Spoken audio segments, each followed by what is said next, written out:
माता रानी के गढ़ के ही डोलना, देवी माता के गढ़ के ही डोलना।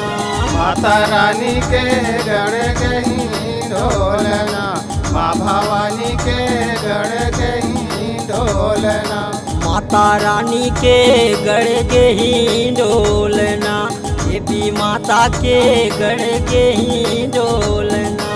माता रानी के गढ़ के ही डोलना, माँ भवानी के गढ़ के ही डोलना। माता रानी के गढ़ के ही डोलना, देवी माता के गढ़ के ही डोलना हो माता रानी के गढ़ के ही डोलना, माँ भवानी के गढ़ के ही डोलना।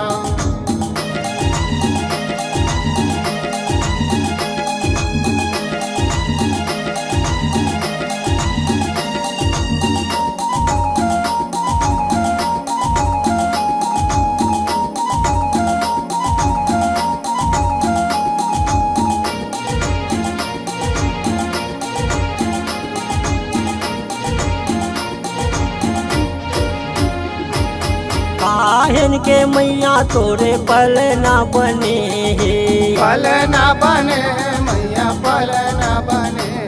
हे काहन के मैया तोरे पल ना बने हे, पल ना बने मैया पल ना बने।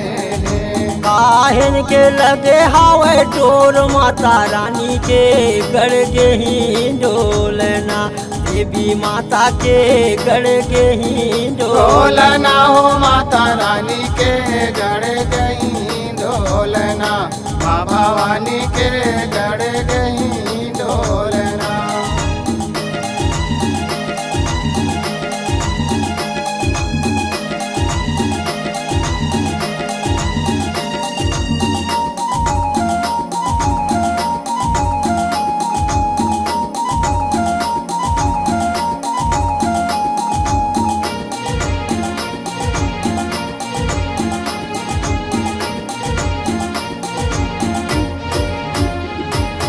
चंदन काट के मैया पल ना बने हे, पल ना बने मैया पल ना बने। हाँ चंदन काट के मैया पल ना बने हे, पल ना बने मैया पल ना बने। रेशम के लगे हावे डोर, माता रानी के गढ़ के ही डोलना, देवी माता के गढ़ के ही डोलना। हो माता रानी के गढ़ के ही डोलना, माँ भवानी के गढ़ के ही डोलना।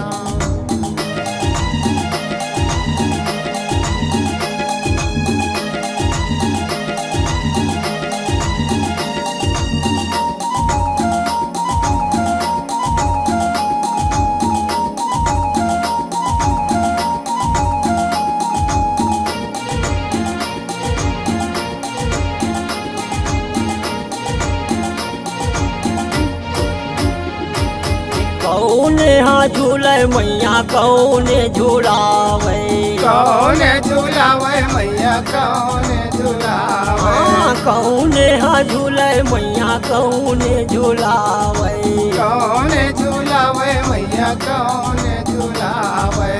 कौन हाँ खींचे रेशम डोर, माता रानी के गढ़ के ही डोलना, देवी माता के गढ़ के ही डोलना हो माता रानी के गढ़ के ही डोलना, माँ भवानी के गढ़ के ही डोलना।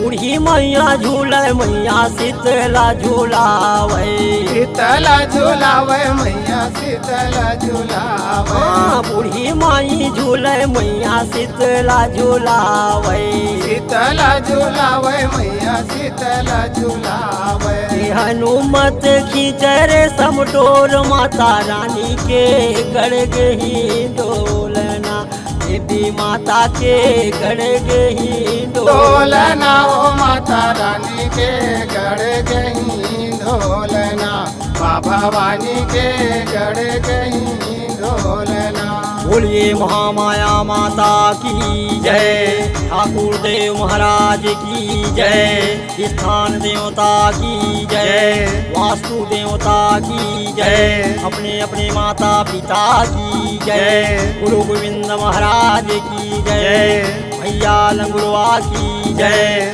दुर्गा